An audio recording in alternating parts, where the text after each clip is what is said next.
The blizzard bore down with merciless fury, the winds howl devouring the students' desperate shouts as they fought the relentless cold. With numb, trembling fingers, they frantically dig at the frozen earth, carving out a makeshift shelter. Inside the hollowed-out cave, they pressed together, their breaths shallow, as the last traces of warmth and hope slipped away. Outside, the snow piled higher, sealing them inside, burying them alive. Only 4 of them would ever make it out of that cave. It's midnight on Sunday, May 11, 1986, Mother's Day. 15 students from the Oregon Episcopal School are going over their mountain climbing gear as they prepare for a rite of passage. Every year, the students run a program called Base Camp, inspired by Outward Bound. The program pushes students beyond their comfort zones and into the untamed wilderness. The students are all 10th graders and are facing a daunting challenge. They will spend 12 grueling hours hiking up to the summit of Mount Hood, almost 11,250 feet above sea level. The kids have been taught all the basics of snow climbing and basic survival and first aid skills. Laden with climbing gear, helmets, and ice axes, the group boards onto an old yellow school bus and heads out for Timberline Lodge, where they would begin their journey. Leading the group is Thomas Goman, a 42-year-old chaplain who's earned the affectionate nickname of Furter Tom. The nickname is a combination of father and doctor, as Goman is both an ordained priest and a PhD. Also supervising the group is Marion Horwell, Dean of the Residence and Student Affairs. She has no experience climbing, but is enthusiastic. If the kids can do it, so can she. Deeds Dunyak, an Outward Bound instructor, and Ralph Summers, a professional mountain guide, meet the group at the lodge to begin their hike up. The only parent attending is Sharon Spray, who's accompanying her daughter Hillary. Excitement fills the air as the 20 students step into the unknown, unaware that in a matter of hours, 9 of them will not make it back. The group leaves Timberline at 3 a.m. The property previously served as the haunted hotel from Stanley Kubrick's The Shining. The bad omen is lost on the group, who head up the mountain in weather that is calm and comfortably just above freezing. It's late, but excitement has fueled the kids with energy, who all hope to be at the summit by noon and enjoying breathtaking views from the top. At 6,000 feet, the snow comes just over the top of their boots, an easy climb by any metric. Along their route and on the sides of the mountain are fumaroles, steam vents powered by the heat of trapped magma deep inside Mount Hood. They bellow out blasts of frosty steam that covers the mountain in an eerie, otherworldly glow as the thin fog catches the light of the moon. It's a beautiful sight as this group travels along the south side of the mountain, but it hides its deadliest threats: icy crevasses camouflaged by fragile layers of snow, the threat of avalanches, and most notorious of all, Mount Hood's dangerously unpredictable weather. The mountain has killed more than 130 people since records began, and weather is to blame for most of those fatalities. Mount Hood has a habit of turning from a serene winterscape into a snow-driven icy hell. Goman is well aware of the news reports warning of pending bad weather, but he has chosen to make the ascent anyway. He believes the group can make the climb and be on their way down before the worst of it hits. A 19-year-old former student of his, Joel Shalit, expresses reservations about Goman's judgment. He's known the Furter for years and he thinks of him as a father, but now he has seen a pattern of increasingly risky behavior from him. He once watched Furter injure himself by repeatedly trying to convince his class a dangerous rappel off a steep mountain face was safe. But Shalit's misgivings are brushed aside. The weather is good, and the predicted bad weather isn't supposed to arrive until the afternoon. By that time, they'll be well off the mountain. As the sun starts to rise, the wind has picked up slightly, obscuring visibility of the very top of the mountain. A few of the group members are starting to express doubts about continuing, but Goman pressures the students to continue the climb. Sharon Spray, however, has serious concerns, compounded by the fact that her daughter Hillary is now experiencing a bad stomachache. Not willing to risk it, she decides to turn around and head down, much to Goman's dismay. That move will end up saving her and her daughter's lives. At 7,000 feet, the group reaches Silcock's Hut, a warming station built to give climbers a brief respite before continuing upward. Here, student Lorca Smetana starts to complain of bad cramps. She doesn't want to disappoint Gorman and the group, though. She asks him if he needs her to stay, in which case she'll tough it out. Gorman takes pity on her and agrees that she should climb back down. Student Courtney Boatsman will accompany her on the climb down. The weather is still mild, but as the group climbs further up the mountain, another 2 students feel unwell and turn around. Dee Zduniak, the Outward Bound instructor and one of the most experienced survivalists left in the group, is forced to turn around at around 11:30 a.m. when she is struck with mild snow blindness. This dangerous condition is caused by the sun reflecting off the bright white snow. She decides she needs to make it down the mountain before her vision is too badly impaired. The group is now near the summit, but suddenly out of nowhere, the weather turns. The winds pick up, sending a flurry of snow flying, and the sky overhead darkens with clouds.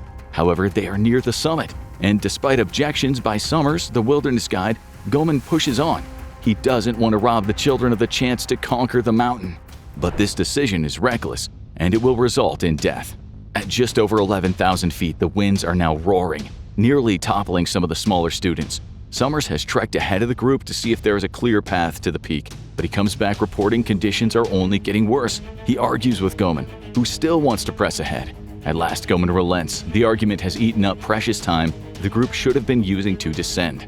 It's too late now. A massive storm is blowing in from the Pacific Ocean and has descended upon the mountain.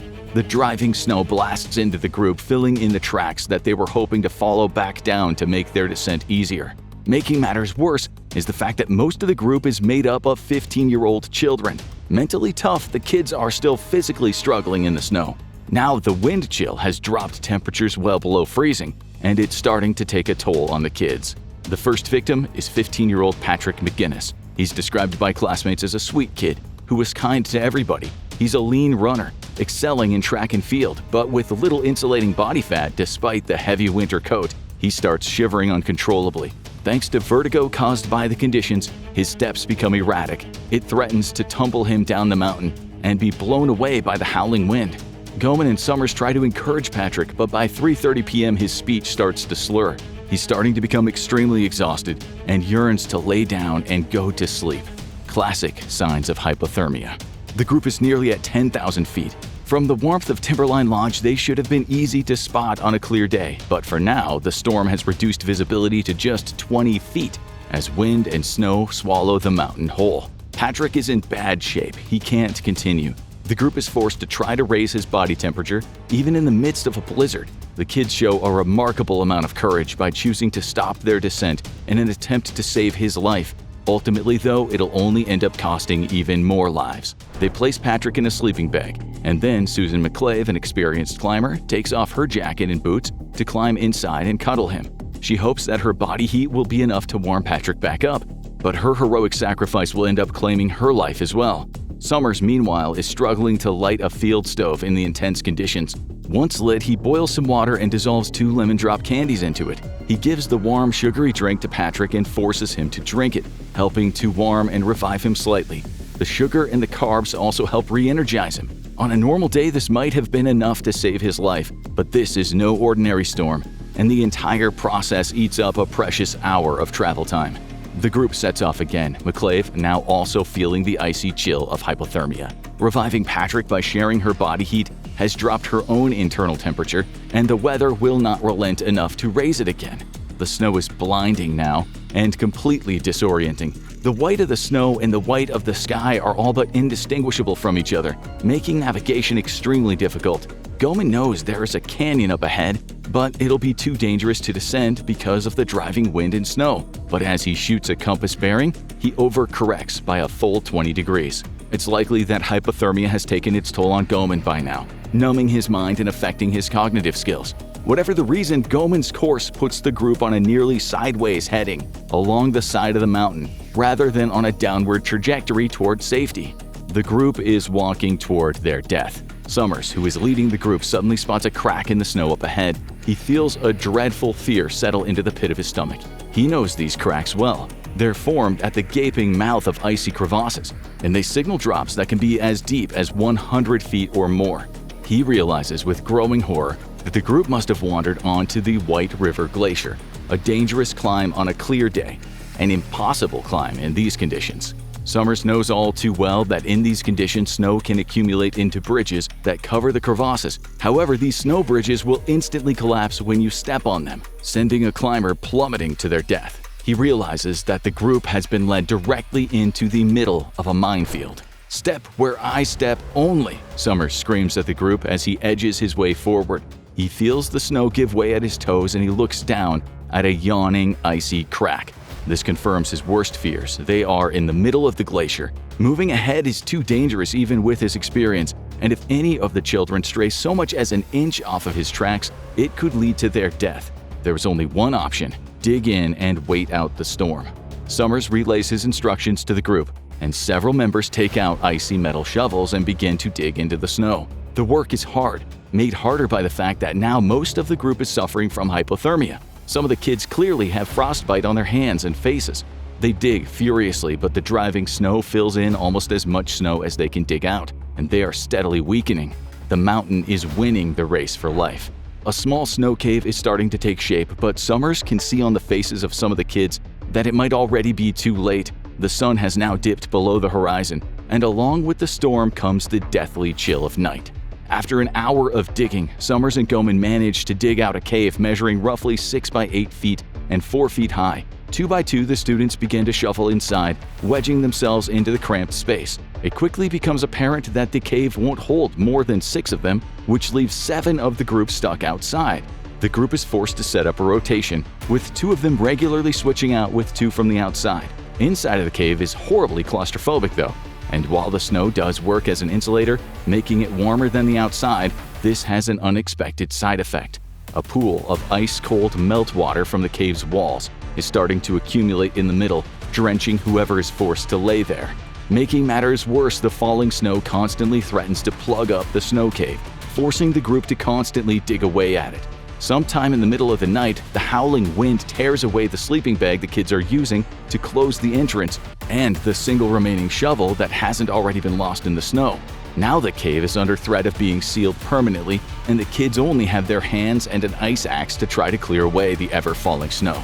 It's the group's best chance at survival though, even if it means over half the group is forced to huddle outside and slowly freeze. What Summers doesn't know, however, is that this group isn't on the glacier itself, rather they're at the very edge. He could have continued to lead the group down, skirting the edge of the glacier, getting to a lower and safer elevation where the wind and snow was calmer. This tragic error will cost their lives. By the time the sun rises on the first day lost on the mountain, the situation is grim. Goman appears to be fully in the grip of hypothermia. His cognitive abilities are severely degraded to the point that he was discovered screaming into the darkness during the night. Summers tries to warm Goman up and asks him to count to 10, but Goman can't. Summers realizes that if any of them are going to survive, he has to get down off of that mountain. As the most fit and experienced member of the group, feels like betrayal to leave them behind, but he is the only one with a real chance of finding help. Molly Shula, an experienced climber, volunteers to go with him. The rest of the group is too exhausted or too cold. The two start their own dangerous climb down, disappearing into a raging blizzard. Just a few hours later, the two spot the shovel that the group back of the cave needs so desperately. They're torn, however, because the trek back would eat up too much time. In the end, they decide to ignore it and continue climbing down. Getting back to the lodge is the best hope the kids have left. What they don't know is that they are traveling completely in the wrong direction, though luck is on their side. At 10 a.m. that morning, the two stumble into Mount Hood Meadows, a ski resort 2 miles east of Timberline Lodge. They are completely disoriented though, and are no help in guiding rescuers to the location of the kids. The escalating rescue effort has mobilized volunteers from across the region, as well as elite U.S. Air Force pararescue personnel, experts in life-saving missions under some of the world's most extreme and unforgiving conditions. But for now, search efforts are completely off track, and the group back at the ice cave is completely alone. Here, records become spotty, as nobody who survived was in a mental condition to properly remember the horrors they endured. The group continued alternating between those inside and outside the cave, until the snow finally made exit nearly impossible. At some point in the second night, Allison Litzenberger pushed her way out of the cave and into the blizzard. By now, the entrance was nearly completely sealed shut, with several feet of snow. 2 kids followed her, and were unable to return to the inside. After a day of snowfall, 4 feet of snow had buried the cave with 8 people inside of it. 3 children were trapped outside, and they would die in the cold. Their deaths, however, would end up saving the lives of some of those left in the cave. The next day, rescuers spotted their bodies and were able to pinpoint the approximate location of the cave from how they lay. Rescuers would pull 2 surviving children from the cave, the rest having died from hypothermia.